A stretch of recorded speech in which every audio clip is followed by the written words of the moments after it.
All right, thank you. I just want to say, first of all, it was a lovely idea to have a moment of silence for all the children who died. This is something that's been at the foremost of my mind for many years. I'll tell you a little bit about myself. I have no children of my own. I have helped raise many children over the years. I have no axe to grind with the system, and how I became involved in this was I've known Andries, or you know him as Joe.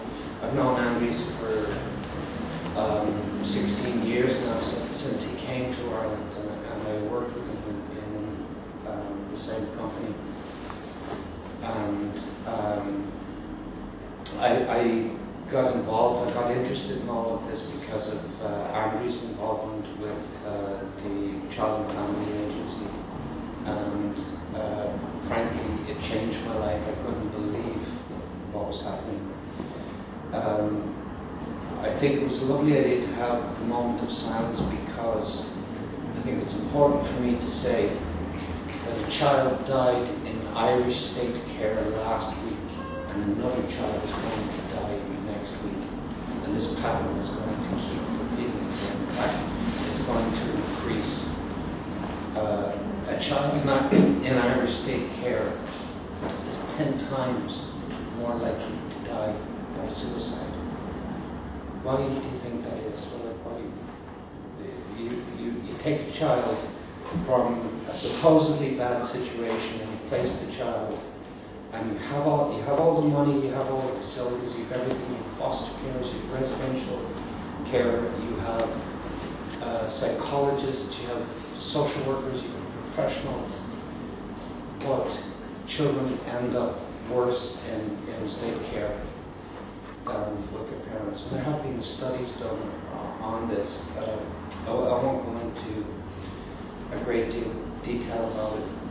I want to tell you a little story that during the children's referendum, which I vigorously campaigned against, I have memories of Cork here being terrified, going into debates with law professors and people who are far more able. It's not who I am, that's not my, I don't like the public eye, I don't like that kind of, being put in that kind of situation. But I campaigned against the children's referendum because I could see from understanding of what was going on in the child protection system and how parental rights have continuously been attacked by various governments all around the world, that this was a very, very bad thing, because they weren't pulling some magical set of rights out of thin air and giving it to children. What they were doing was they take these rights away from parents and giving it to the state. Effectively, children, they're taking rights away from children. The state, when you look at it, when a child's rights are being violated, the usual suspect is the state. So you have a crazy situation where parents can't vindicate for their child, so the state will vindicate for that child. So on one hand, the state is the abuser. On the other hand, it's the advocate for the child. It doesn't make any sense. And generally what social workers are doing today doesn't make a great deal of sense, or the way the system works. The social workers have two choices, supposedly. When they arrive at a home, they can decide to help the family, to advocate for the family, which is what social workers are trained for. And they're actually very, very good as advocates. Or they can prosecute that family. And unfortunately what they do, an example that they use is the baby P case. And I don't know if you know the baby P case, but I think you all do. But baby Peter, what should have been the primary learning from the Baby P case is that social workers can visit a home and professionals can visit the home 60 times and not see the threshold to intervention being met. The bottom line is that social workers are no more capable of determining which children are at risk than anyone else. This is not the way the child protection system works in other countries. This is how it works in English-speaking countries. It doesn't work that way in Spain. It doesn't work that way in Poland and many other countries. What happens is the police are the people who decide if the child has to be removed. And then a judge makes the decision that the child has to be removed. And social workers only become involved afterwards as advocates. So there's so many things that I could talk about, but I'm going to tell you a little story about when I campaigned against the children's referendum. I was in Bantry. I was touring all around Ireland and I was handing out leaflets to people on the street, and the only weapon that we had to fight against, I set up an organisation called Alliance of Parents Against the State. It was pa.aps.ie, and this man actually gave me his website, which was Andries Professional Service, which was aps.ie. I took the website, and in the space of 2 weeks I got Cathy Sinnott, John Waters, people I didn't know, I had no connection with these people. I got all these people together.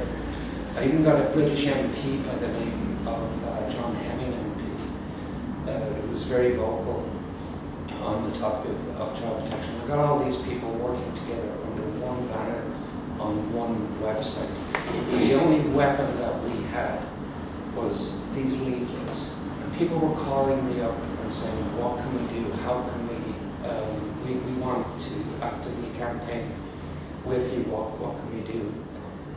And the only weapon that we had was that one pamphlet, which was 10 reasons to vote no in the children's referendum.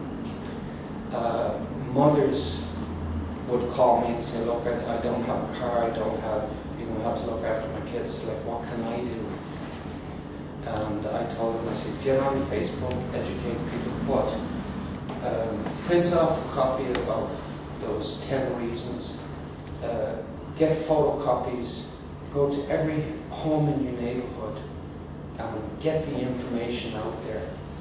And this was a very successful strategy, not to mention the brilliant work by John Waters and Cathy Sinnott, especially in the debates, because when we went into that children's referendum, there was only 4 people in the country who would vote against giving children rights. By the end of it, we got it up to 42%. So I think that was quite an accomplishment, even though we didn't win. 2 weeks ago, the Minister for Children signed a bill into law, which I call the Forced Adoption Bill. She just refers to it as the Adoption Bill. That allows the state now to take your child for any reason, for silly reasons, take your child and to adopt that child against your will. There was 2 adoptions last week, which were the first adoptions. There's only 2 countries in the whole of Europe that can take a child away and forcibly adopt them, Ireland and England. And if you look at the system here, if you look at the social workers, you look at the managers, and you look at right up to the top, to Freddie McBride and his predecessor, they have brought in the UK system into Ireland.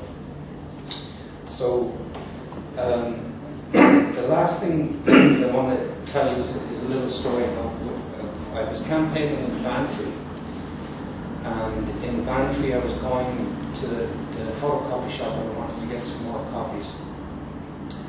And I ran across this man. He was crying and he was out of breath and he was obviously distressed. Now, I'm a former paramedic and I just can't walk by a person in that situation. situation. So I went up to him and I said, "Are you okay?" I said, "Can I help?"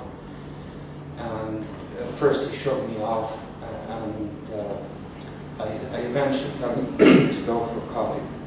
And I'll tell you that this man was an alcoholic, and not a recovering alcoholic either. But in the time that I sat down and talked to him, he was he's articulate, he was intelligent, he was rational, and he told me what happened. What happened was he came out of the shop and he heard his 8-year-old son call his name.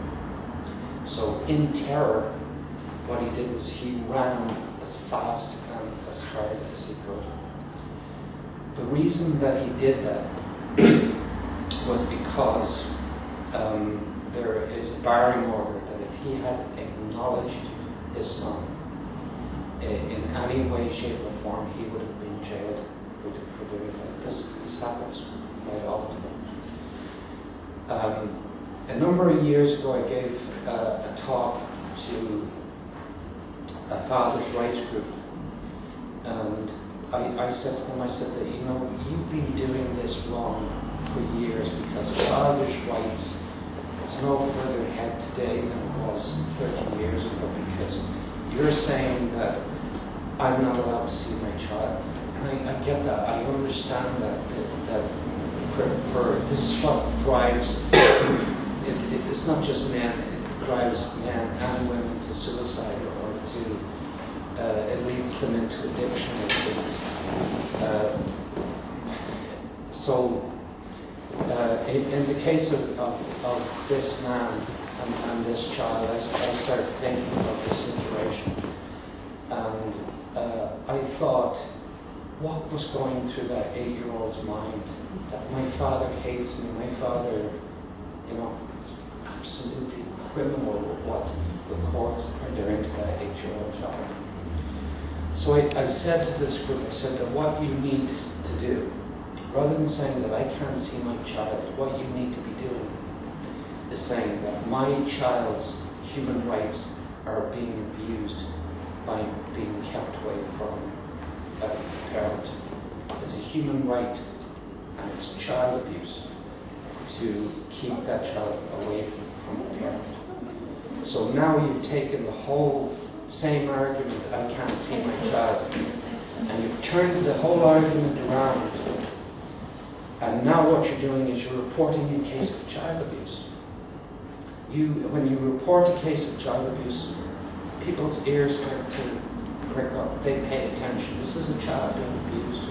This is why fathers' rights groups and anybody concerned about any of these child protection issues, this is why what we need to do is to get behind the whole parental alienation. The group in Ireland, I'm involved with Andries. We are involved in a lot of things. We're also involved in the more political end of things as well, lobbying, and we have had a lot of impact that way as well.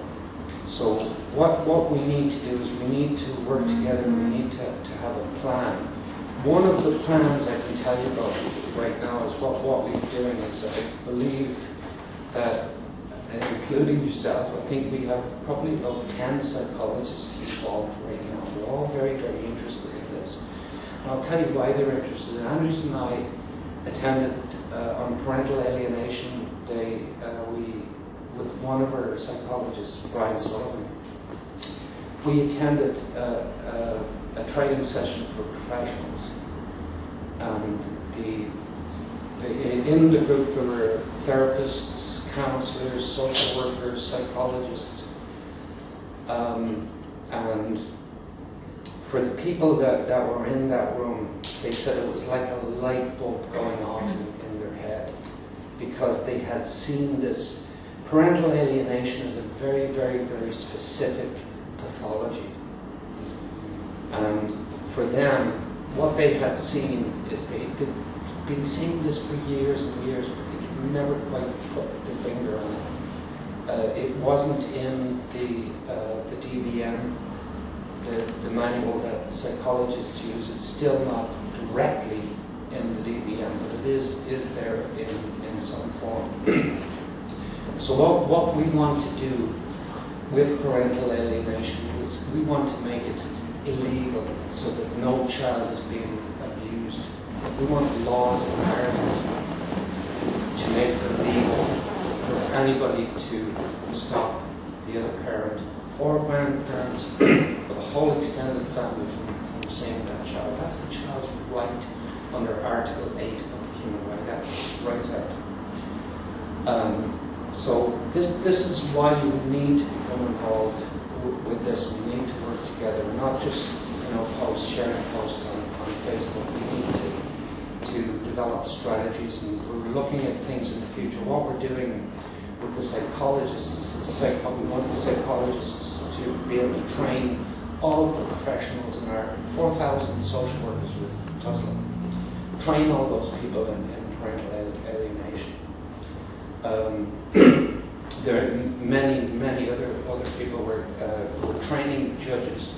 Judges are actually starting to quote this man in some of the judgments. I've seen it myself. I've been quoted on a lot of things that I've said in general about the child protection system.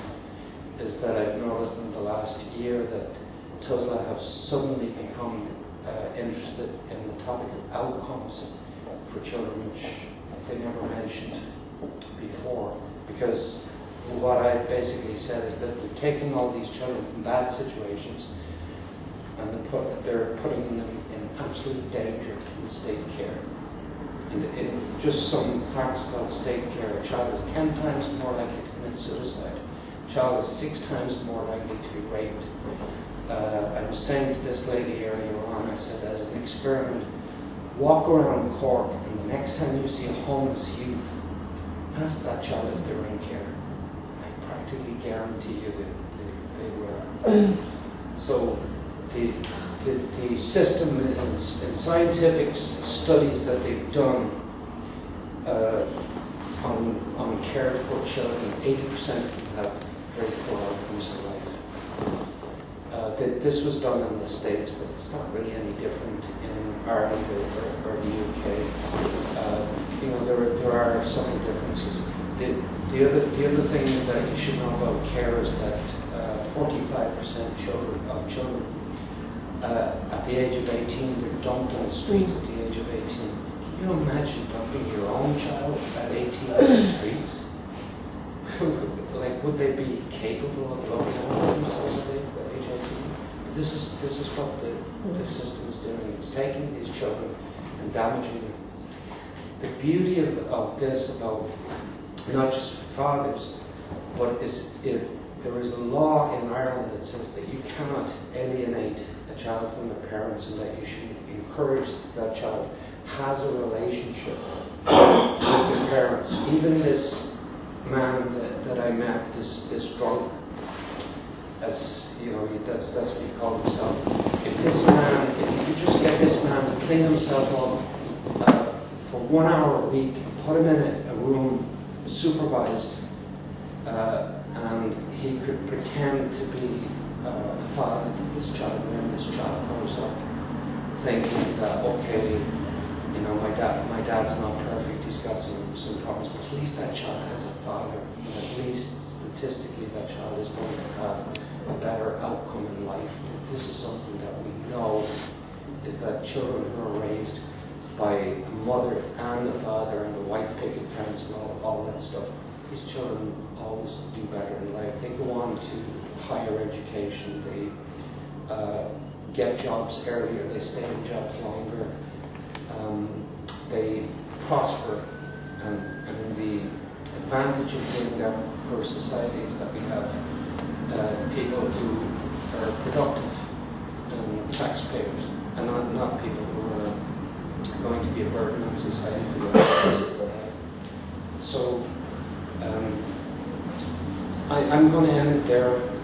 Thank you very, very much for your attention, and I'm going to put you on to Andries, and please do what you can. We need to get behind the whole parental alienation. We need the laws in Ireland. But I would encourage encourage you to look at the big picture of the whole child protection issue. Everything that we know, if you're going to believe what I wrote in the book, and everything that we know about child protection is wrong, and we need to fix the system. Thank you very much.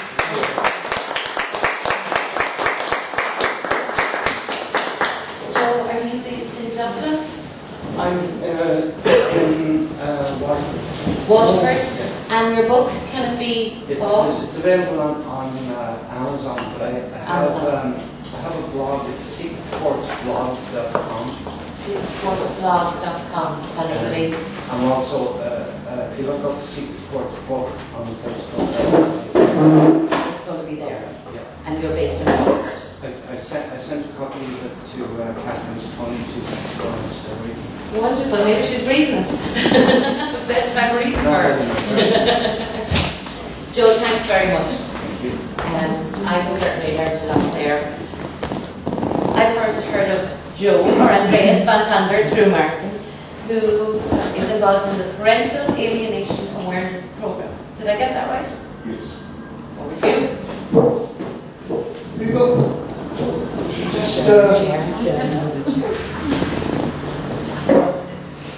tonight is going to be different. I'm not going to do my usual preaching.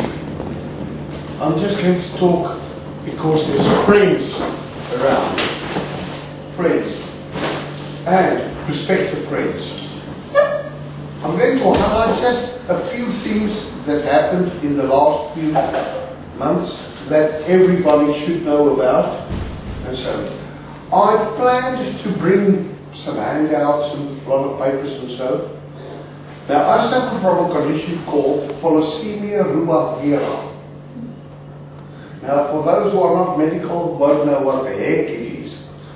It is a condition where my blood becomes like jelly, and it can cause me to pick off any time. As a matter of fact, on my previous talk, halfway through it, I struggled and my legs started going into spasm and things like that. That's why I'm going drinking a lot. And please sit, the chair is there if you need to. Now, having a big bottle of drink, Sprite, in my bag, the bottle decided to pop. And all the paperwork is gone. It's at the hotel in a dustbin. So we haven't got paperwork. We've got a piece of paper. There's something I'll give just later. We are rebuilding our web pages and things like that. We can pick up a lot of things. Now, what I'm going to ask you people, please forgive me for sitting, but just too bad. I've got some notes here. When I was asked by the Friends Network, now, let me just talk about the Friends Network. We found that a lot of children, I'm going to refer to them as past children, past parental alienation sequel. Yes, they used to call it, and a lot of people still call it parental alienation syndrome, but I'm not going to worry about that now. But past children is children that, it can be a child or an adult, but as a child, that child was alienated from one or both parents. As Joe mentioned, it's got a lifelong effect on that child.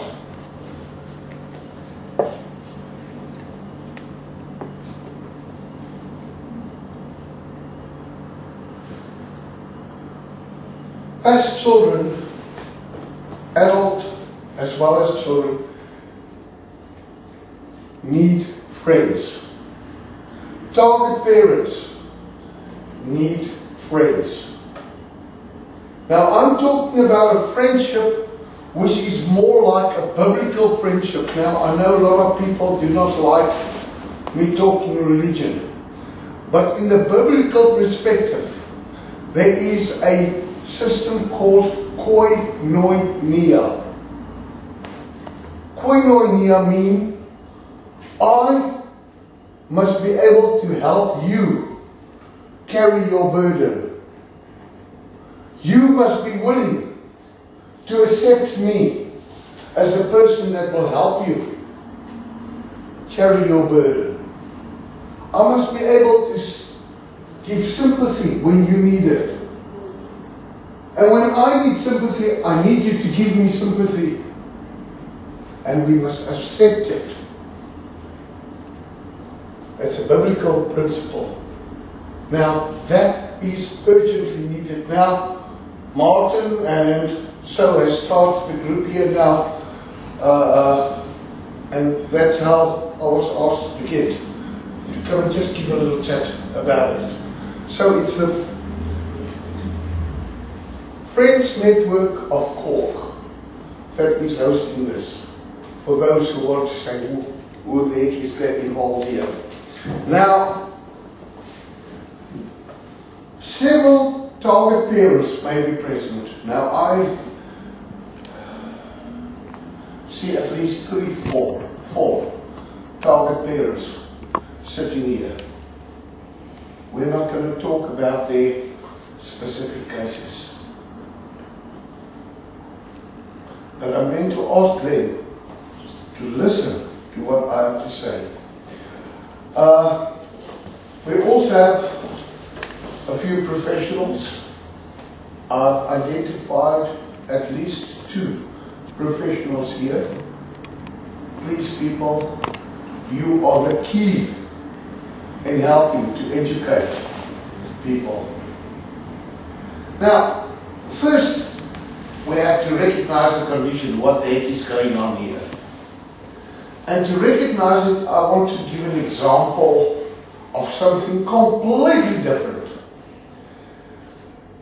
Around the year 1700, when ships was traveling all over the world and sailors need some entertainment when they ended at ports and so, a ship's doctor diagnosed a disease that was picked up by some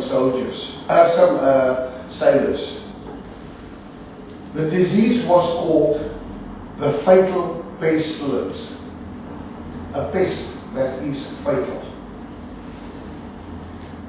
It killed the soldiers, and when they arrived at that same society again, usually the town was empty, everybody dead. The symptoms and the progress of that condition was well documented and described, but it wasn't recognized at all at the time by the general medical profession.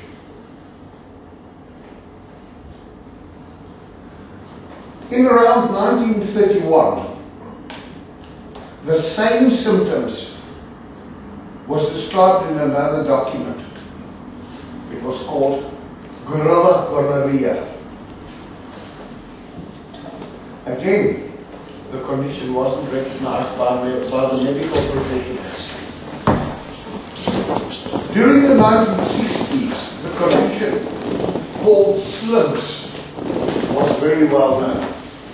Slims, why do they call it slim? Because a big strong man suddenly becomes thin as a matchstick where the wood is scraped off.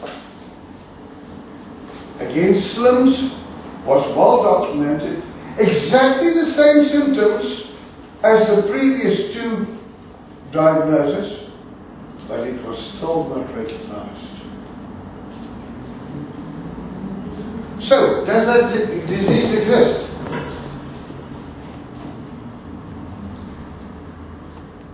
After the Second World War, I'm wrong. It took more than 400 years for the medical profession to recognize that one specific disease, and today it's called, who knows? Who knows what it's called today? Human immunodeficiency syndrome. AIDS. AIDS. 400 years. They had to document it all the time. Now, we're coming back to why we are here. Parental alienation. It is not recognized. I think there is at least one legal professional here.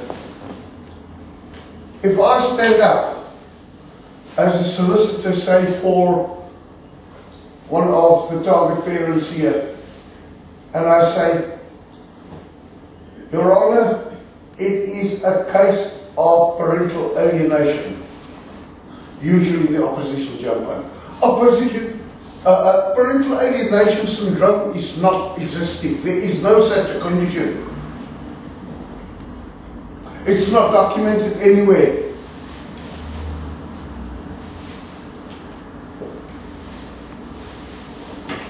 Parental estrangement is known and documented from the beginning of time, and it was seen as justifiable in many societies for reason of religion or status of one or both parents.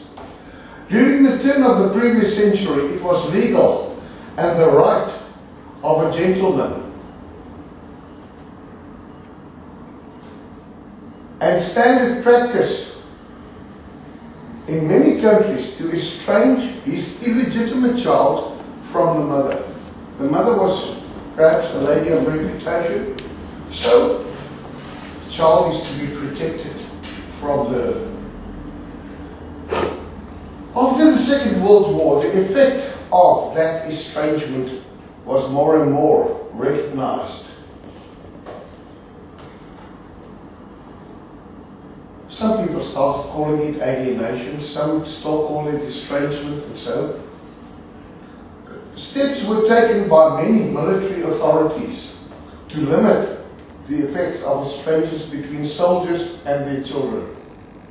I'm not talking about alienation, I'm talking about estrangement. But the effect is the same. In around 1976, alienation became a topic of discussion and it was termed pathological alignment. In the 1980s, Richard Gardner termed it parental alienation syndrome. In the past 30 years, several camps formed around the subject of parental alienation. Some supporting parental alienation as a right of the alienator to protect the child. Others seeing it as infringing on the rights of the target parent and the child. As Joe clearly said, the right of the child. During the past 10 years, professionals started agreeing that parental alienation is child abuse. The Parental Alienation Study Group,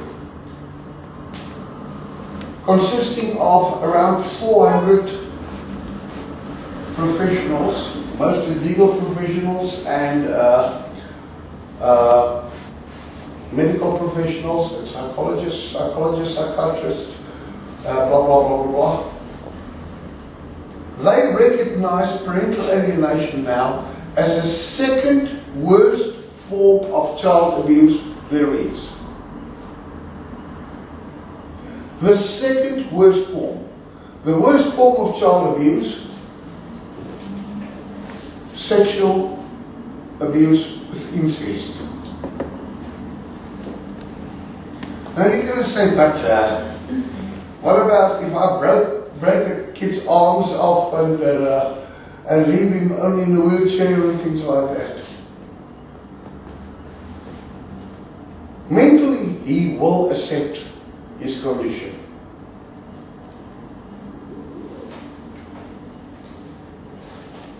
A parental alienation sequel child never overcome it.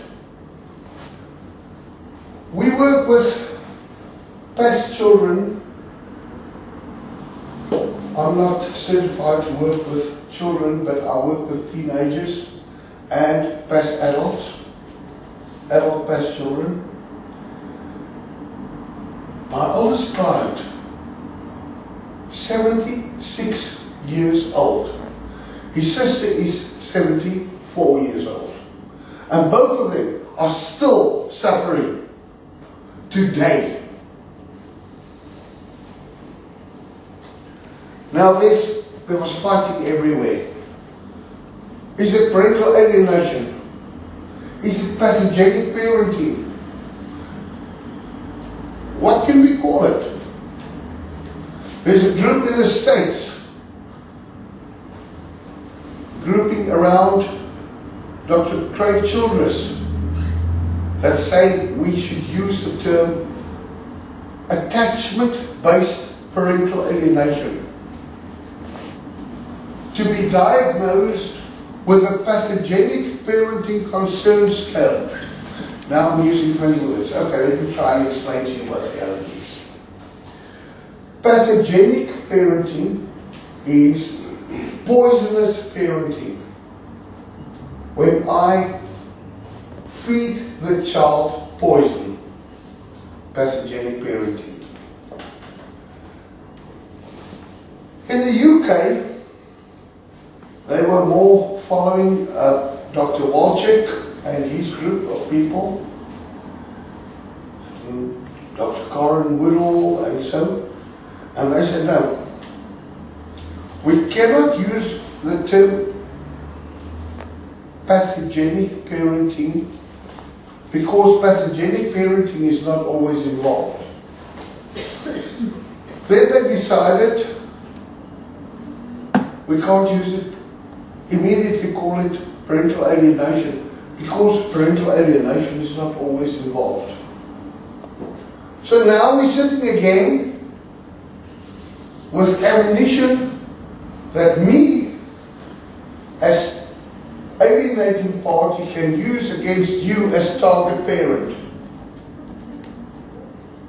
Your solicitor, your legal system do not define what you say I'm doing. So what do you do now? Now the poor solicitor that believe what is going on, that can see what is going on. The poor guy, he is as lost as a fart in a thunderstorm.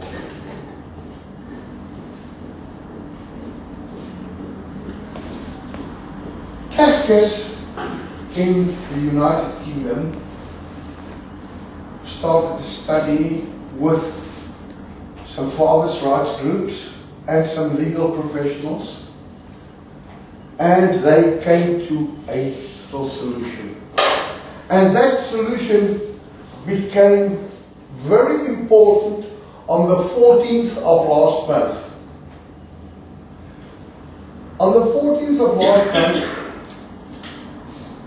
a conference was held in London, attended by Kafka's several legal professionals, several counseling services, family, Unite systems, several judges of the High Court of the UK attended and gave some speeches. And they came up with the term implacable hostility. So that is a new word we have to do. Our solicitors have to know that word. Implacable hostility. What they say there, implacable hostility is the first step in what is happening to you as target parent and to your child. The alienating party is hostile towards you, is hostile towards your child, preventing the two of you to have a relationship. At that stage, we cannot say parental alienation is taking place. It will be just things like, sorry, Johnny can't come for access today, he's got soccer. Sorry, Sam, we don't want to see you tonight. She's visiting a boyfriend.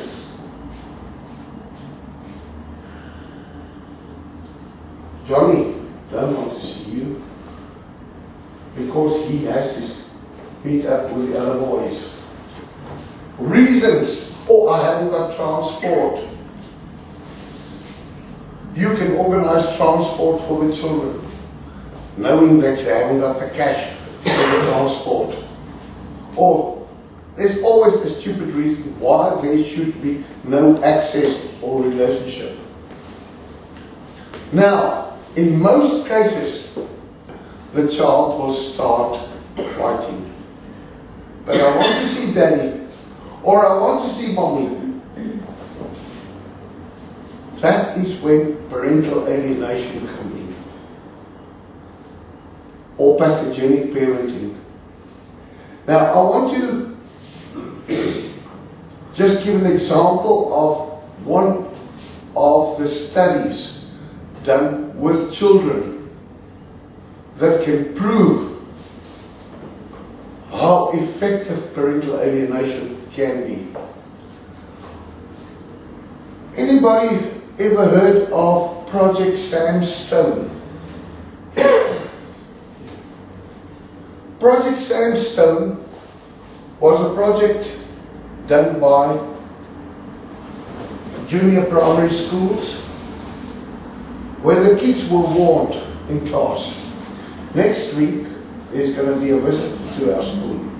His name is Sandstone. Be careful. Sandstone is not a good man. That's all that's it. That's all. The kids will come back.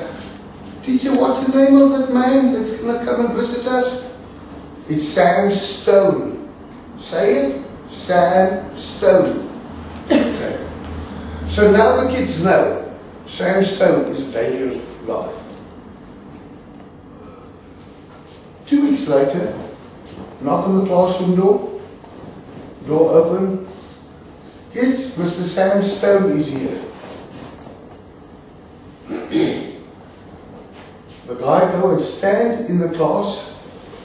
Teacher go on with lesson. Complete the lesson. Sandstone said, bye-bye. Walk out of the door. And that's that. 2 weeks later, that kids are taken and interviewed one by one. What did Sandstone do? Sandstone pulled the teddy bear's eye out. Sandstone broke this. Sandstone stole that child's sandwiches. Sandstone, I tell you, what comes out Sandstone did is unbelievable.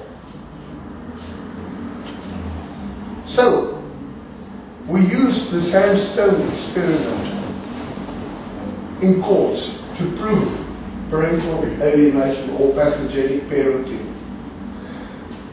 And the argument came up, sorry, that was for junior primary kids. A teenager, you can't do it to a teenager. So a new project was done. Project Violent Mouse. Project Violent Mouse became very interesting because it was advertised not only professionally but via social media also, and parents worldwide was asked to take part in this experiment. Experiment consisted of 1 sentence per week between mother and father. 1 sentence only in the presence of the children. It started off, did you hear about the mouse that attacked the dog down the road? The other parent will answer, no. Okay, that's it. Next week, you remember the mouse I told you about? I hear that mouse attacked a cat. Okay. One sentence at a time over 10 weeks. After 10 weeks. Oh, well, by the way, if the child asks, Daddy, what the heck is going on here? Or Mommy, what's going on? Has nothing to do with you. It's nothing to do with the children. That's all that was done. After 10 weeks, the kids were one by one interviewed.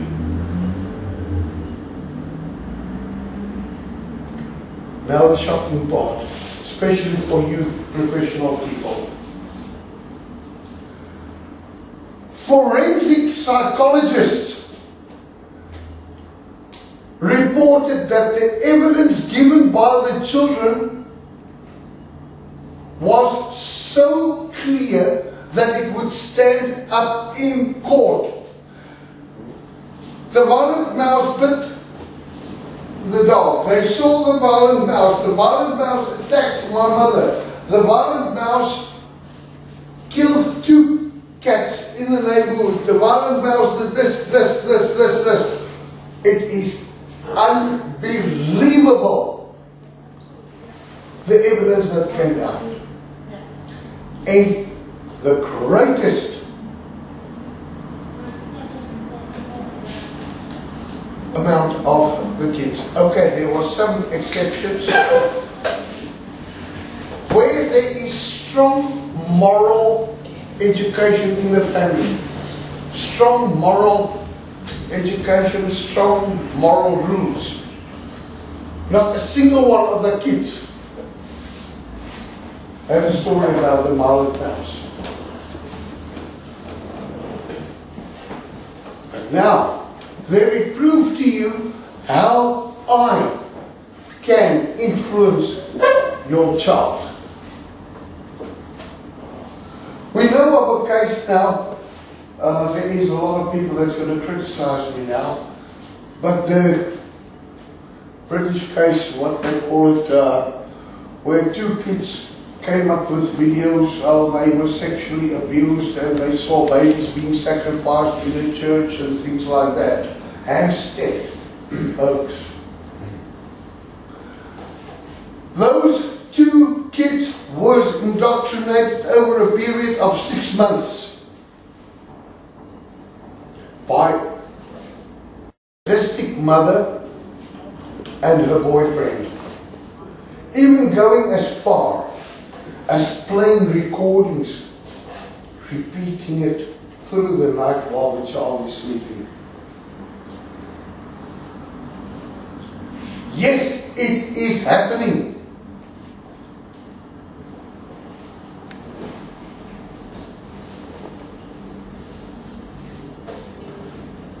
Okay, summarized so far. What is the terminology we have to know? Implacable hostility.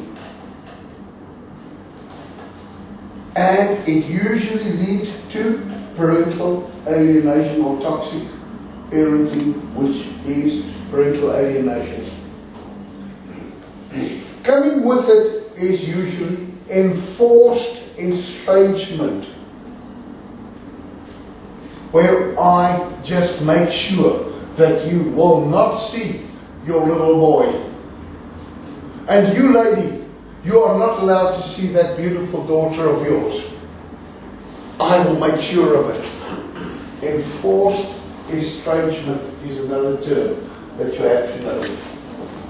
Okay, we did talk about pathogenic parenting. Now, why does this happen? I'm not going to give a lot of talk about that. I'm just going to summarize. It is usually due to toxic separation or financial. Toxic separation, I hate her more than I love my children. So, I will take that little girl. Remember, once we used to love each other because we got together to make that little girl. But I'm going to take that little girl and I'm going to teach that little girl, your mother is a bad person. So what does the little girl say? Mommy is bad. I'm half of mommy, so half of me is bad. Tomorrow, that little girl is with mommy. And mommy tells that little girl, you know your dad is a liar. The things he told you about me is all lies.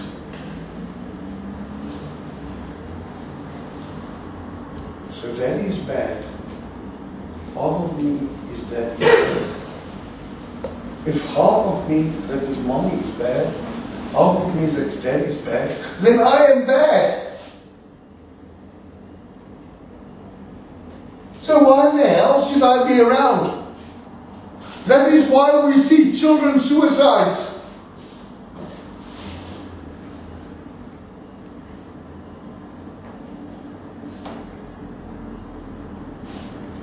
Sadistic alienation usually go together with piranha relationships.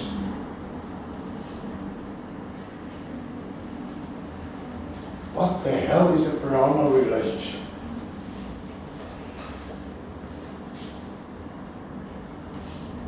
That lady's got some money.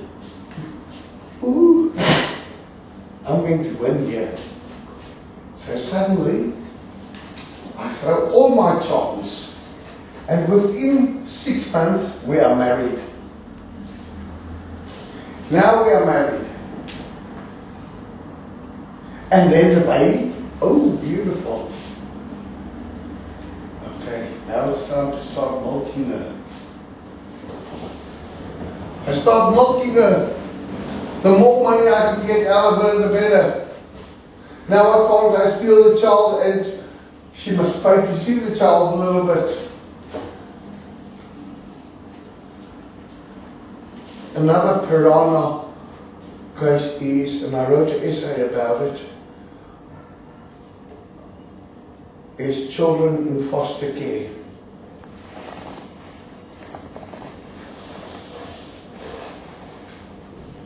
There was a study a few weeks ago of two types of foster care. Foster care, what they called the Mfefi project or Lubet project, which is done still by certain religious groups or churches, where you can be employed as a foster carer, but the conditions are it must be a daddy and a mommy. The mommy is employed as a foster carer. Daddy go to work.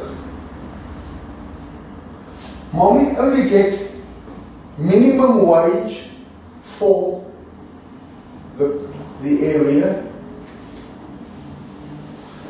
but we also help mommy with all the costs for the caring of the child, the medical, the grocery bills and things like that. So, it is a case of love.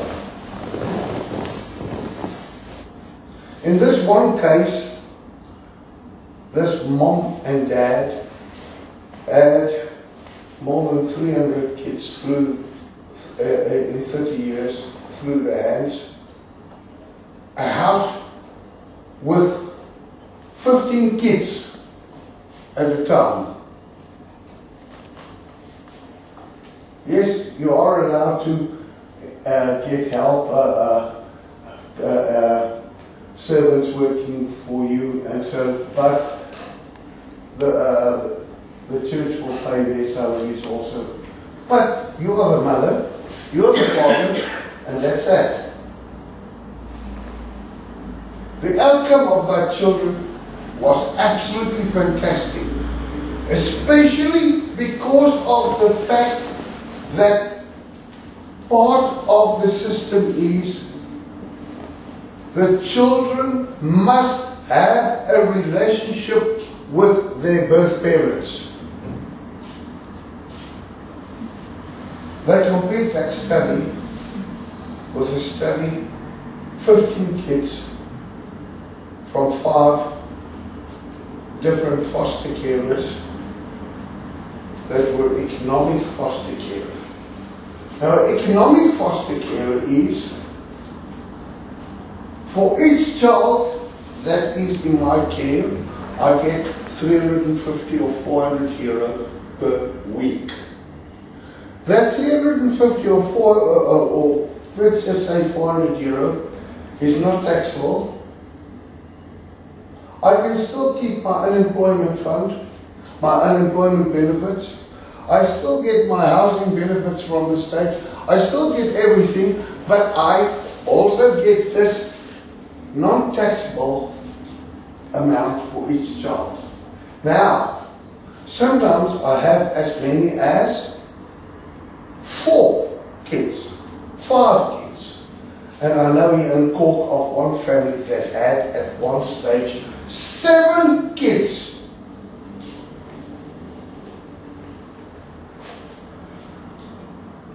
Seven kids in foster care. You can make the calculations for yourself. At 400 euro per week, what is the income of that household? Now, when those kids is 18 years old, as Joe said, goodbye. There you go. Go look after yourself. We had it 2 weeks ago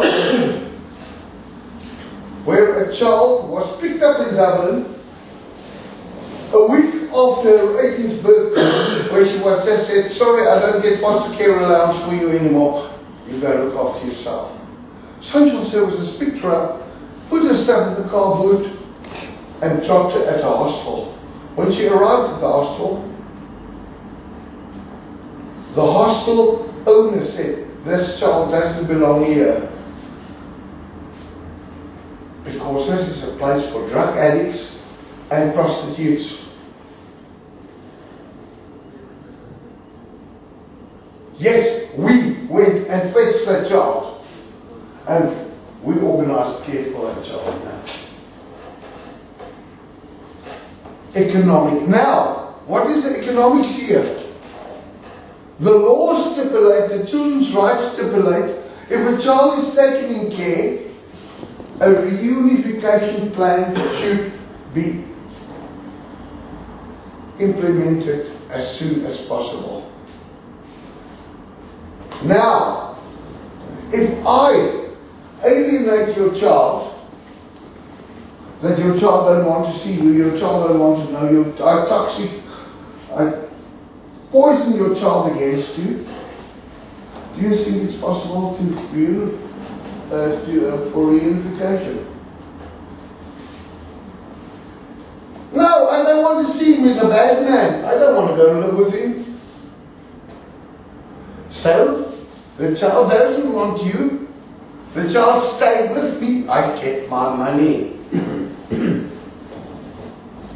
You can see my essay about it on academia with exact calculations of how much value it is. I was just thinking there's a financial incentive for foster carers to alienate the child from your Yes, it's a financial incentive. Okay, that is enough. Now, about what I just said, we did ask HSE or CFA or TUSLA for official comment. Yes, they did receive it. I did get receipts back that they opened it, but we didn't get any response. Now, I do believe that they will have to change their thoughts now about it after this conference of the 14th of last month.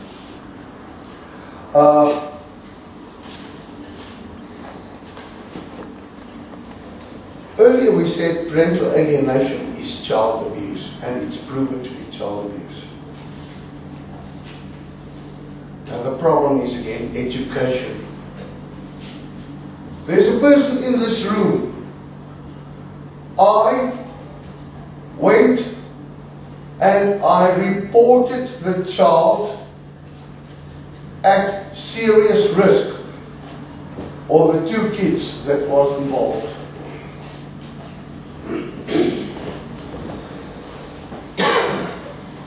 I did get a letter back 2 weeks later. That child is not at risk. There's nothing wrong with that child. I went with the parent, walking next to him, with a pre-drafted witness statement outlining the criminal offences being committed. We walked into the cop shop. We handed it in. The cop said, "We'll come back to you." Nothing happened. It was November, December, January, February, March, I think. And the child wasn't with us anymore.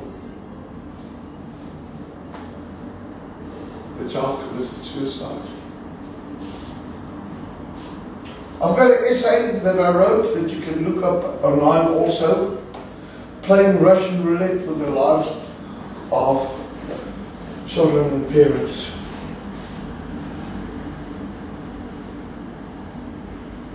You'll see more examples.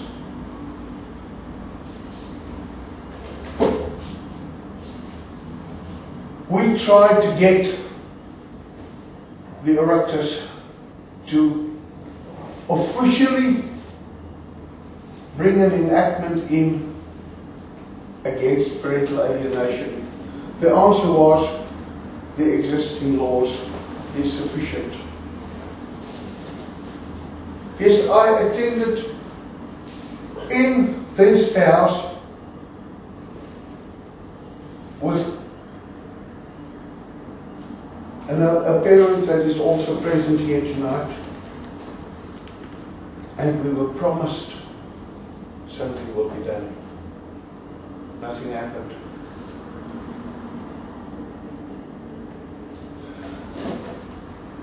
Go to the guards and report the offences that you believe is being committed. Okay. Walk up to the cop shop and you go and try and report any offence that is committed during family law proceedings. I'm talking about the offence of perjury. Oh, perjury is not prosecutable in Ireland. Child abuse. No, you can't prove that it is child abuse. The guards just didn't want to accept a complaint from us. And in some cases, the parent was insulted terribly. In one case,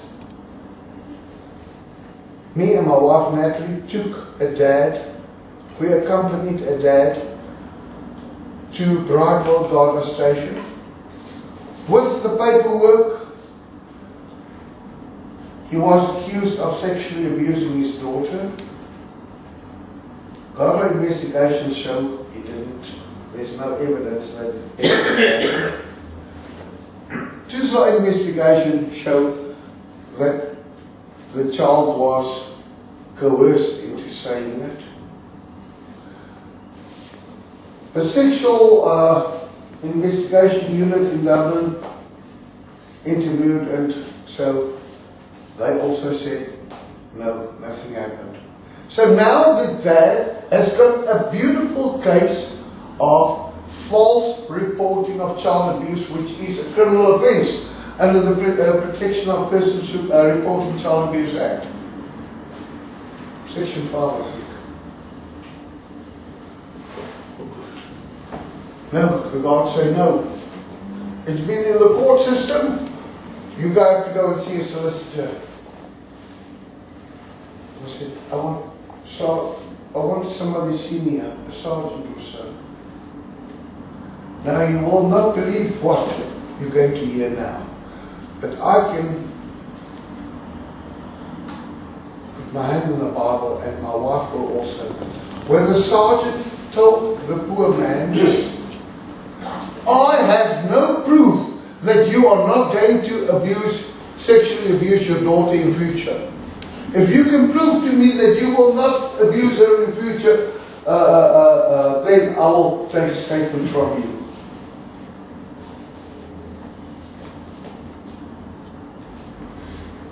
So now, we have to try and address this also officially. Letters to Albara Shikola, letters to the erectors, letters to here, letters to there. Then a few months ago, I think it was somebody in this room that said to me, old man, why don't you go and study some of the things up? So I went. It ended up that I wrote a little essay and gave it to some legal professionals to look at it. Now naturally my bad English, bad grammar, bad spelling, bad everything disappeared completely. And the essay as it ended up and as it was published was completely different. Perjury is prosecutable in Ireland. And perjury, the Act of 1559 or something like that, is still applicable in Ireland. By the way, this just for interest's sake. Do you know the pillory? Do you know what a pillory is? Plank with hollow in, put my neck, put my arm, another plank come down, and there I'm stuck. That's a pillory. Sucks, yeah. Do you know that the pillory is still legal in Ireland? The Perjury Act still prescribes it.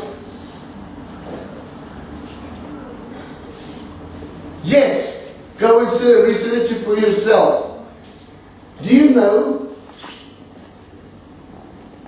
if you are guilty of perjury, if I can prove that you are guilty of perjury and the court finds you guilty of perjury, then you are labeled for the rest of your life as a liar. If you are labeled as a liar, then nobody are allowed to believe you. You're not allowed to give evidence in court. You cannot even sign the little document when you apply for your car tax. This is the truth. When you sign there, that document is not valid because you are a liar. How the hell can I prove that you didn't lie on that document? That is valid still in Ireland.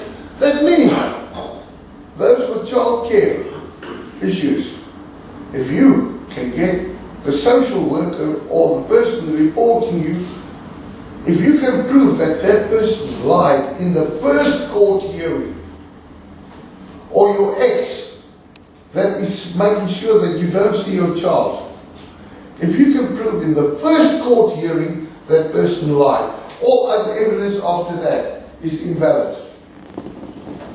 Oh, by the way, for a perjurer, it is also still prescribed in the Act that it's not only the pillory, but also nailing of the ears.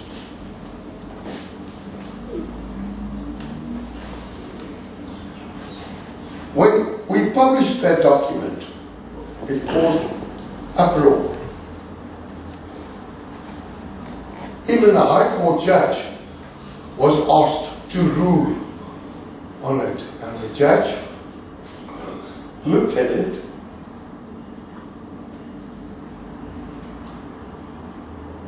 decided he will give his ruling next week. A week later he said, I cannot find anything wrong with this document. And nobody I asked could find anything wrong. By the way, just for interest's sake, the death penalty, is that still allowed?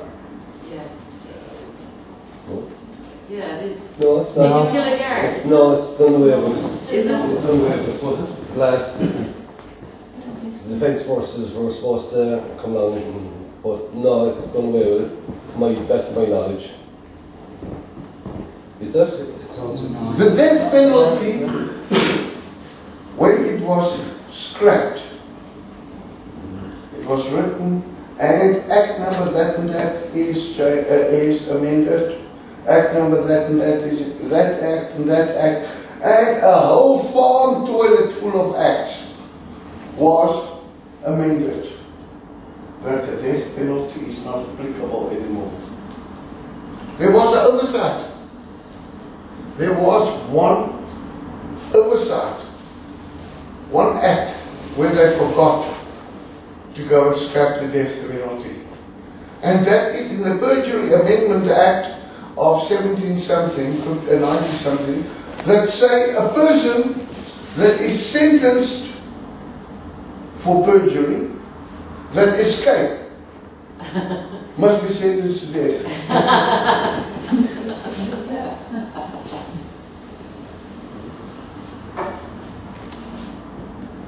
Okay. We're talking about parental alienation.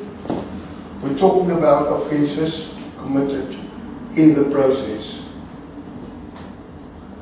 We spoke about going to try and report it to the guards. And you were just told, shut up, you can do nothing. And then we approached the Oireachtas again to do something about it. And it seemed as if it is partly addressed 2 days ago in the Victims of Crime Enactment, Section 7. Section 7 places an obligation on a member of Angala's corner now. He must accept your complaint. He can't say anymore, he can't say, go to see your solicitor, go talk to the judge. It is now in, he must accept it. I was reading it last night, and there's just one thing it also says is that you can bring somebody Yes? with you. How many times did we go in, walk in with a parent, and then the guard say, hey you, go stand there. I'm not talking to you. It's still at the, It's got nothing to do with you, okay. it's still at the discretion of the guardian, in my But then he can, he must allow on the first report, he must allow you to have somebody with you. And if he decides for one other stupid reason that my discretion say, I'm not going to allow Frank Mia to go with you, then you can say, okay, I won't go, but I'm arriving tomorrow an hour later with Joe Burns. And now the guard can say, but I'm not going to allow Joe Burns. Then he's going to have to give written reason why. Why? Also, he must take notes of everything you say. In the old days it was just, I've spoken enough to you now, I'm busy, go. You can now ask for a reference number for the offence you reported. So there we did one again, a little bit.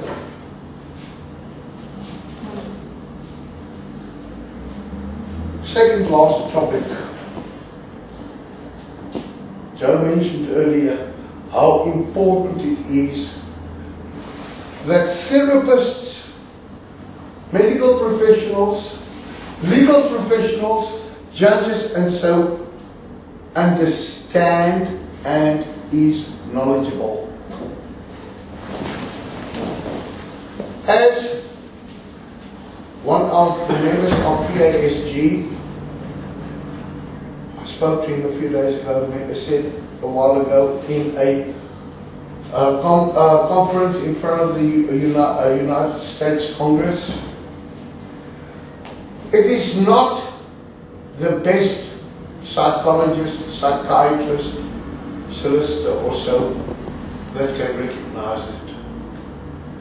You can have your PhD, you can be Professor Dr. Pooper Scooper, or whatever you want to call yourself. If you do not know parental alienation and you don't understand it, you will get it wrong. The social worker that say, I have studied,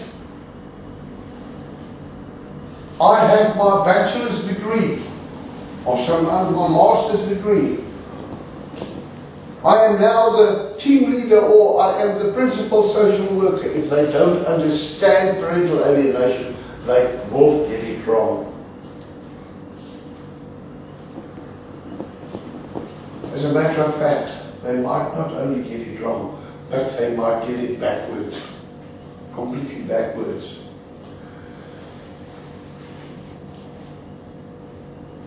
When we look at a child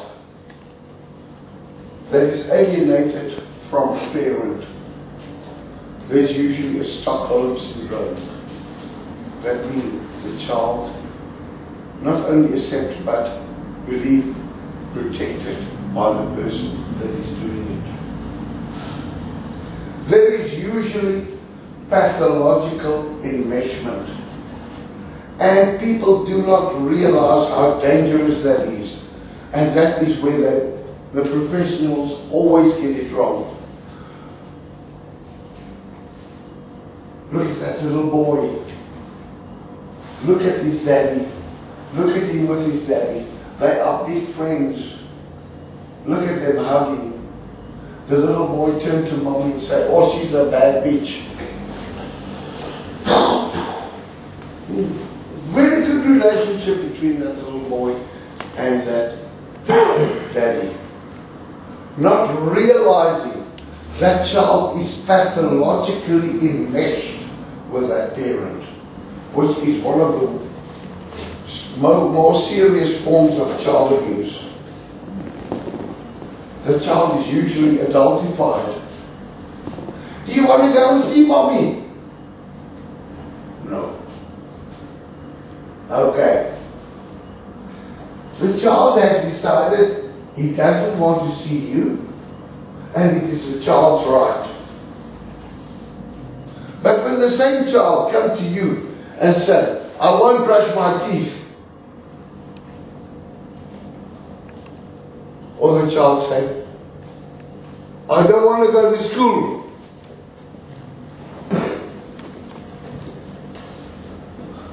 what now? Daddy say, you shall brush your teeth even if I have to hold you down. Or you shall go to school. But I don't want to see mommy. That the child can decide.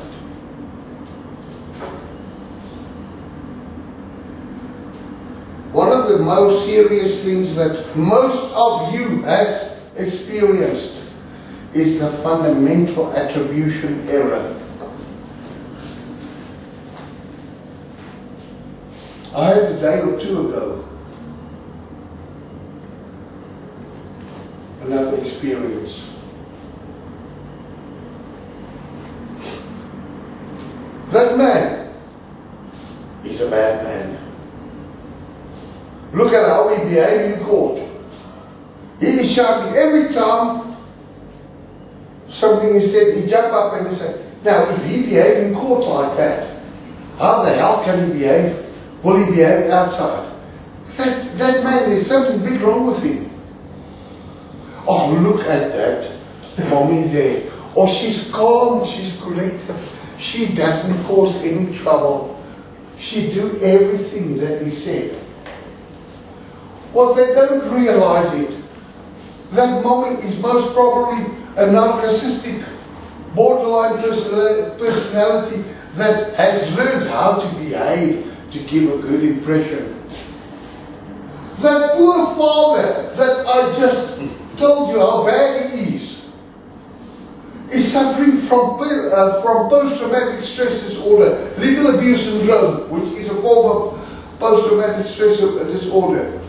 You'd say he is cross. You didn't ask why is he cross. He hasn't seen his children for 10 years, and now you say he mustn't be cross, he must behave himself.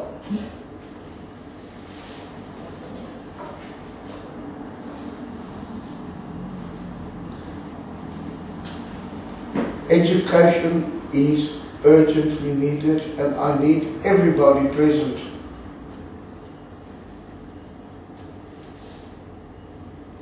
to start studying this problem. I need you to learn. Also learn how to address it yourself, how to address your own problems that you have.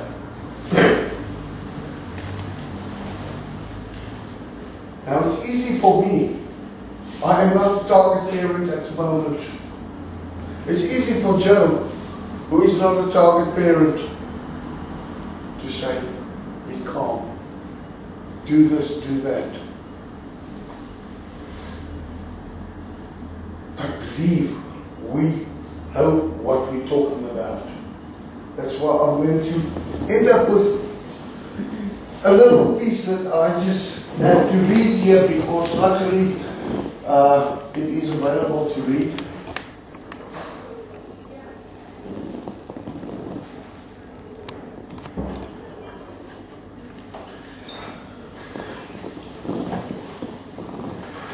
Sorry, Andries, when you're looking for it, I just mentioned that there are two free courses that you can take that are offered by the Parental Alienation Study Group. There's one for parents and one for... And it's for free! You don't have to pay for it! Maybe we'll post We'll give the it to link them. on the page. In closing, I'm asking every target parent, therapist, bus friend, legal professional, and other people present to notice and learn from the summary about parental alienation. It is a cruel fight. It is emotional draining. It destroys hopes of happiness. It leaves you with the impression that it is not reversible at all. You've got the unrelenting feeling of doom and despair around you. There's bouts of depression that come upon you at a moment's notice and you cannot control. I'm going to say, you should never have to go through this process. It is your right to live a peaceful existence. It is your right to have your child and your child to have you, and to have harmony in each other's lives. It is your right and the right of your child never to be without each other or the love you once shared. It is your right to be protected from the attacks of some people who will do all in their power to destroy you emotionally, and in the most effective way to accomplish this is for you to attack you through your children. Without them, you are lost, and they understand this. Remember the alienator, whether it is an ex-spouse, an ex-partner, whether it's a social worker, whether it's a foster carer also, they have no compassion.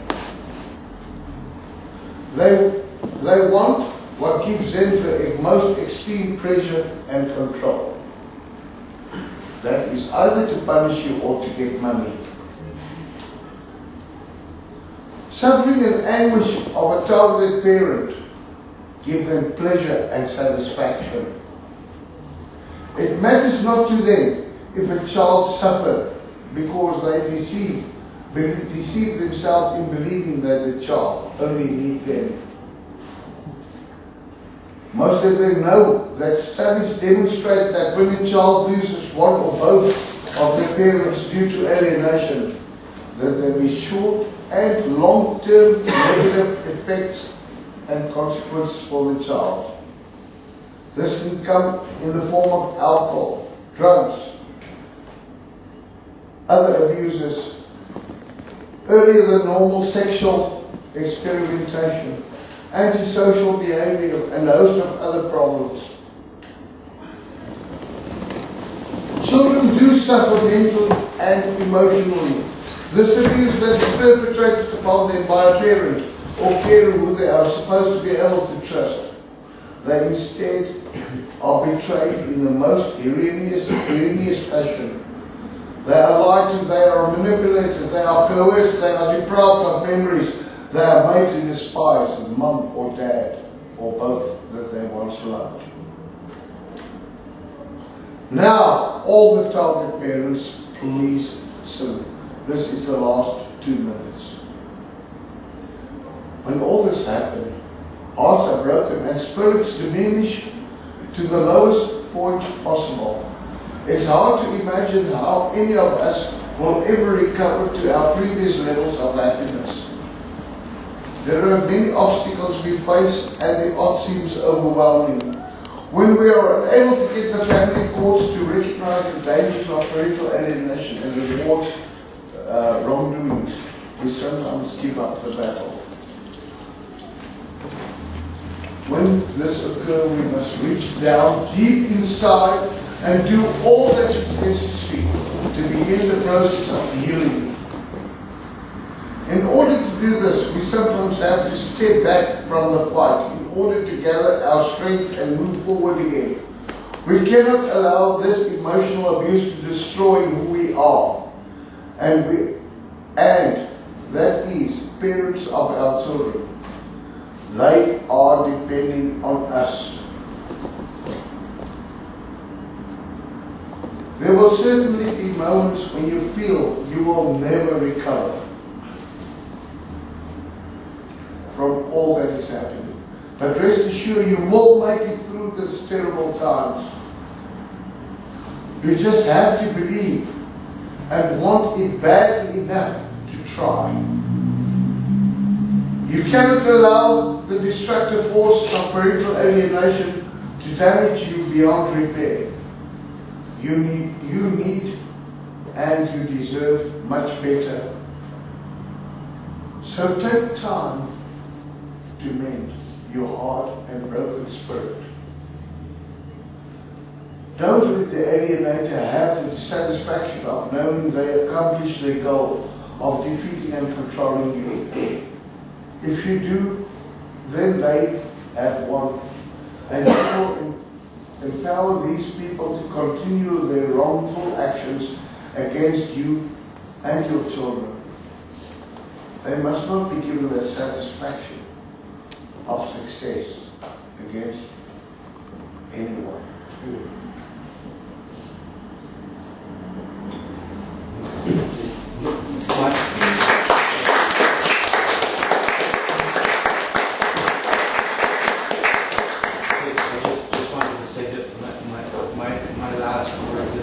It's a child's right to never have to grieve for a living parent. Amen.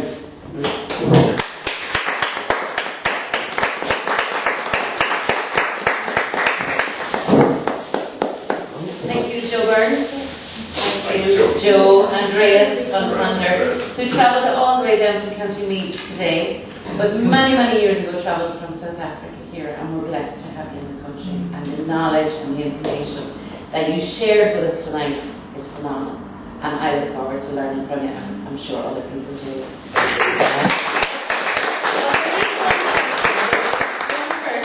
going to kill me. We have a great man in Cork, and his name is Martin McCarthy. And he's here for policy. He's always there for a cup of tea. He always knows something about the law. He is here for everybody in the city. Thank you. Thanks, Mark.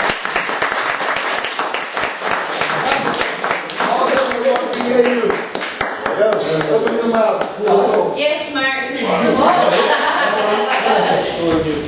Thank you all for being here tonight. This is all you could say, information that we had. As Andrew said and Joe said earlier, we had the wild tussler. We invited on the Batchelors Quay, and we invited other people in the childcare industry, as I call it, which is true. The childcare industry is what we're up against. Everyone is making money. Everyone. And it's, greed and the whole lot. As Andrew said, there is actually no one in Cork when he was here at the moment helping children going through this society here and out of care as well. But what I found out when I first got involved was that this all seemed to have happened with the old HSE, cruelty to children and whatever. And it seemed to have sort of came over from that courtroom into the father's rights and the argument we said family court, which I don't believe there should even be a family court. We campaigned for collaborative practice. We got collaborative practice in. For those who don't know what collaborative practice is where you go into a room and sort of thrash it out between himself and herself or whoever. But unfortunately, it's not obligatory. There's radio talk shows on about it every night of the week, but unfortunately, if he, she, or the carer refuses to go into that room, then that's it, it's all over.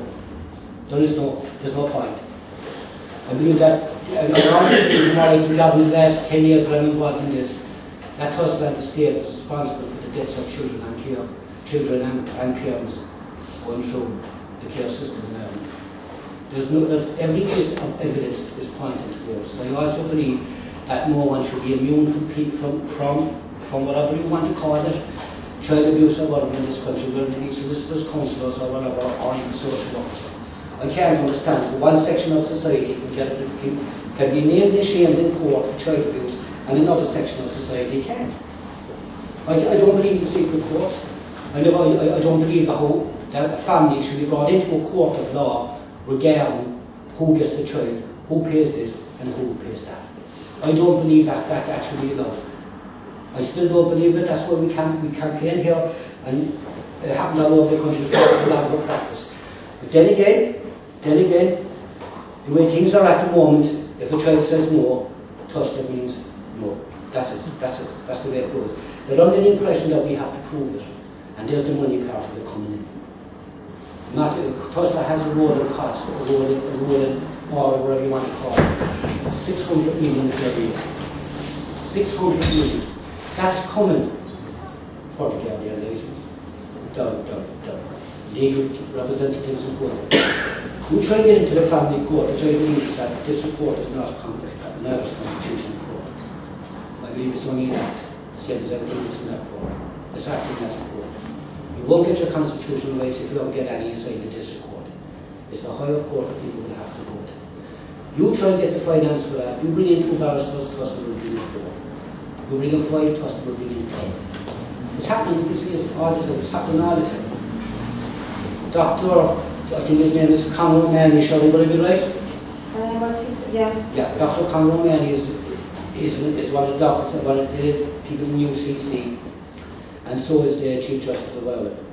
Now, in the last few weeks, they've come out again, and they've said about people not being able to afford the legal fees for representation in family courts. Now, when it comes to that, when it actually comes to that, go in and try and save and try and help your own children or other people's children, and you're up against the reason.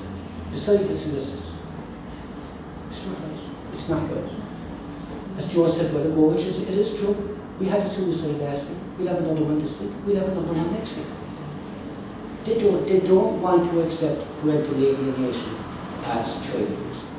They don't. Only a couple of months ago, Barnabas came over and said, "Could you make 6 months? Do you want to do it?" That's what they're saying. But it's okay for them to walk through it. They don't have to worry about that. But the way things are is that we need help in Cork as regards this. We have volunteers, we need medical people on board now. A That's what we need in. We need a therapist, we need a counsellor, we need a psychologist. It's the children are suffering. The reason why I got involved in this because I myself, I had a child that killed a child, didn't know about it for 6 months. And when I seen what was happening, the minute I went to the family court, I knew it was wrong. I knew it wasn't a court, it's a kangaroo court. That's what it is. Torture chamber. James, if you go to a family court, you can't afford representation. It's a torture chamber. In the torture chamber, it's like Andrew said, the stocks. That's actually what it's like. It's all kept secret. It doesn't matter what's said inside the court. It's designed for the parents not to win. That's the way it's designed. If you have money, okay, you get a reward for it. You might win. But if you're going in there without money, on the issue of a good lane litigant, that's what I always say. When personally speaking in Cork, I think every solicitor in Cork is corrupt. And that's the majority of it. That's what I mean here. Can you just say something, Martin? Look, you make it sound hopeless. Andries and David and I and a number of other people, let me put it this way, there's a lot of children who are being raised at home by their parents today because of what we have done. I wouldn't want people to believe that the situations that are so hopeless, that there's no hope for children in the flag. Yeah. You have to play their game by their rules on their turf. You have to be better at it than them, and you can't even. That's right. But I think as well, Martin is just giving us reality, which isn't meant to frighten us, it's just we're all living it, and it's reality of what is out there. That's sad. It's the fact that we're all, and that we have to say again, But you have to believe our own children is beyond that. Well, it's like the system as well, where you're careful in the loop, that you can't keep on fighting trying to, and like if you don't get any satisfaction off the else, it's just a case of giving up on that thing as well. These two academics, Dr. Conor O'Malley and the Chief Justice Clark, can't be. They can't be wrong. Judge Judy actually exposed that a long time ago. She said that about England, because England, this is all coming really from England, isn't it? They have this Spilling over, spilling over. That's what's happening. Over like in England. Yeah. I mean, you see people writing about this stuff for years ago. There's one guy, and I can't keep his name over, but Judge Judy said that was scandalous what was going on. These secret family courts, like, where these people have no money to defend themselves, like, what you know, when you walk into a family court, and if a person on the outside doesn't know what's going on, you're a bad person. You're a bad person who does up to your children. That's basically the way the stigma is behind it. Yeah. And especially with parental alienation, it makes it, what I found out from, especially from parents, they feel like a paedophile. That's basically the feeling. They feel like a paedophile because they can't see the child has something wrong. Yeah. And the parents go around and say, It's in black and white. Yeah. On the court papers, you could abuse their child. Yeah. You know? That's what it says. That's what it is. But yes, you won't be charged with child abuse. I suppose you have to take camera road down to that protects them in the courts, like the Cameroon's got so far now is that they're not even able to take the care homes. Do you know that in Cork here, the HSC tried to jail, they went after me, Andries and my mother, and they tried to jail us for reporting the rape of a girl in the care system to a senior member of Carmel. So, children in care. If a child is in care, is raped in care, you can't report it. It's a crime. It's legally, it's a crime to report it to care. Yeah. They weren't successful though because we used the camera rule against them because as soon as they tried to say anything in the court, said, Andries said, stop. If you utter another word, you're breaking the camera rule because you can't even tell this judge what happened in that case. You're breaking the camera. So, and can I just say about Conor O'Malley, there's a lot of academics, a lot of people, Dr. Jeffrey Shannon, a man that irritates me, and Conor O'Malley and a lot of the Carol Coulter, so many of these people that I call the usual suspects, they are clueless. They think that the system works. They think that it doesn't actually protect children. That's what they actually believe. They have faith in the system, and what I've tried to do in the book is to get into the heads of these people and to you really have to understand how they think if you want to deal with them. What they are doing in their minds is that they are saving the children. Yeah. And they won't risk, if they have to ignore the judges, if they have to ignore everybody, they're going to save that child. In their mind, they're going to do whatever it takes. Because the most heroic action that a person can undertake is to save a child. And I've seen, and Louise will tell you, we've seen it outside of courthouses, social workers high-fiving each other when you get out, you get care orders, and I've seen them crying their eyes out when they don't, when they lose. They're sick in their tiny minds, and when you're dealing with social workers, feel sorry for them, really, you know. But you would be wrong to believe that these are bad people. No, I don't believe they're bad, they're just sick. Yeah, it is a form of mental illness. It's an egotism, like ego. Yeah, well what they're doing is they're saving their child. Do you know that in California, social workers actually went, and this happened in Scotland as well, they actually went to the Supreme Court and they asked the Supreme Court, is it okay for a social worker to lie in court if it's about saving a child? Actually asked that question in court. And it's the same thing happened in Scotland, and the unions came up behind the social workers and said, no, social workers can lie all they want, because what they're doing is they're saving children. Do you remember the island in Scotland as well, every few years back, where all the families got their children came out, and they got a big apology and they got them, they took a whole tiny children off their family, through the children saying something to social workers again. And they made a big thing about it, actually. A lot of fun, it was on the news. I couldn't believe it. It's happened. On one of the islands in Scotland, I'm not sure where it was. The Irish went there. They took all the children off this village. The whole lot of them were all more or less arrested. It's about 20, 30 years, 25 years. I saw that in London. I walked in, I went to meet a woman in Brighton and Hove, to this estate. It was mostly all single mothers, and there's kids' toys all over the place. It wasn't a single child. All of those children have been taken and forced to be adopted. And then there's also, it's one of these you can't prove, but once again, there's the whole link to paedophilia with that kind of stuff as well. You know, you're taking children from their natural, you're bringing into vulnerable situations. I know, but that's, you know, that even also that's happening in other countries. Australia, there's a lot of concerns about that as well. That children are being just trafficked that way as well. A lot of people, what you were saying is correct, because what happens is children in care make easy targets. Yeah, there's a definite link there. Yeah, well, there was 72 police investigations in the UK into child prostitution, and the vast majority of the victims were all children who were in the care system.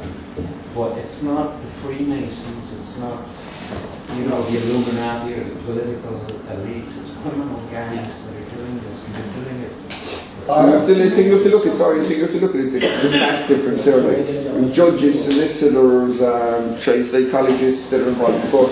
No, but see, they're from a class, they're all in multiples of usually the people that are in the family force from lower classes, and they say that is the reality of it. So they're already from vulnerable backgrounds. And I know we can be linking paedophilia in this there, but that, I don't know if anything helpful for us here today, you know, because we know that's in existence, but it's not a huge, so it's a big problem, it's not a huge thing. I know, but even saying that, like, my experience, and I've been in family court a lot of times I was, you know, and I just find a very blunt instrument. Even I pushed to get the child psychologist involved, and it was still a very blunt instrument. What I felt is like that there was a judge up here, you know, and it was most likely a grandparent's age, you know, from a very well-to-do background. They're looking down on myself here, you know, my ex-partner and child, and then they got the psychologist in. We had to pay a few €100 going to see this court-appointed psychologist. She man, I love this cufflinks and his hair done and all. It's like, they don't give you the time of day and they're making judgments on your life. You know, it's just, they're so, you know, and it's so silly, like, you know, it's so blunt, it's so arrogant, the system. But it knows the outcome before you even go into the court, as far as I can see. Oh yeah, but they judge. Oh, they look at you, they're so extremely intelligent, they can judge you like that. Joe, I think you're guilty. What's wrong with our system is you're guilty until you're proven innocent. Whereas if you murder someone on the street, you're innocent until proven guilty. It's okay. And they've already their sign up, but they've already their inherent biases from their class, you know. And I don't know it's something like they might go class, but they do, like they've already a lot of biases already, and they've already judged you largely when you go into I find. Profile. Okay. Your profile, big thing. Big thing. Criminal court here. Sorry to us for saying. Even the criminal court in this country, your profile for the judge in the morning, having breakfast. A person who's never come close to walking in your shoes and has no idea of the real life that you've lived. They don't care either. You know? Well, they don't, but that's what we're like. It's class system is right, yeah. Like Joe, is there sometimes thinking around taking it out of the court and into mediation, into family mediation? That is supposed to be happening. It is supposed to be happening, but it is not happening in practice. What's happening in practice is the Act, College of Officials Act has been changed to say that mediation should take place. There should be an order to enforce access. There should be an order to do this to the child that is alienated according to the new Act. It doesn't use the word parental alienation. It just says a child where a child has where there was no contact, the reason for no contact is to be addressed. Now, if it's parental alienation, naturally that should be addressed. But the law is there. But that has not filtered through to the legal eagles yet. Something that was spoken about earlier that is very important. We sat in the High Court a few weeks ago in Ireland regarding perjury by social workers, psychologists, and so during family law proceedings. This specific mother needed to have the psychologist prosecuted for perjury. They decided he is immune from prosecution due to old case law from when the earth was still young. I was thinking and asked, please give your opinion as author of the essay on perjury. I had to ask the court, please give me a few weeks to study it and then give my opinion. I did get some advice and so, and the court accepted the following about perjury of professionals. If the professional perjures him or herself on a fact, then it's perjury. If the professional perjures himself on an opinion, he cannot be prosecuted. Like for instance, if I say, I saw him drunk in the street yesterday, and he can prove, yesterday he was sitting with a priest having a meal, and the evidence is overwhelming alive, then I'm guilty as a professional of perjury. But if I say, I do not believe that lady has got enough brains to draw a picture of a house with a pencil and a pen. Although I have seen her drawing that picture, I know I'm lying. Because I've seen her drawing the picture. She's done much better than that. But because I'm as professional say, I believe she cannot, then I'm not committing perjury. You understand there? When the professional opinion is given, it's not perjury, although it can be the biggest lie because of case law. But if a professional state a fact which is false, then it is perjury. Example. Now I think somebody's going to smile now. In court, Professor Dr. Pooper Snooper gave his report about how stupid this mother is. He did this test and that test and that test. I tell you, this woman that I'm referring to is so bad, you will not even allow her into this room. Everybody will stand up and push her out, or they will use something to throw her out. That's how bad this woman is. Then he gave evidence how bad the dad is. I don't think you want to be near that man either. He's very violent, I tell you. Then the time came when he had to be questioned. And the solicitor said to him, "Sir, I have to remind you, you're under oath. Did this and this happen?" "Yes." "Are you sure that is what he said?" "Yes." And the solicitor said, "Judge, we have a problem." During the interview, Dr. MacDonald was recorded. We've got the recordings here, which is absolutely opposite to what he stated in court. So that's that. For him it was a hope. Well, put it like this. He was the key witness for the HSE in that case. Their whole case was on the evidence of Dr. MacDonald. And when his evidence fell flat, the children went home. But those kids were really damaged.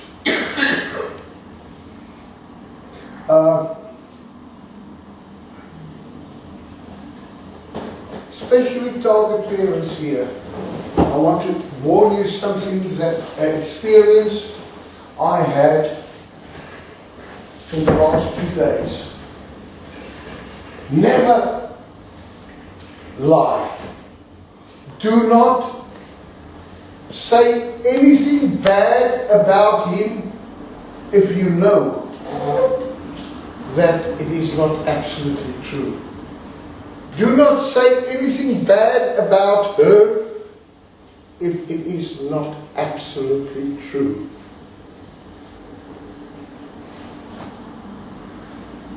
Your lies will catch you out.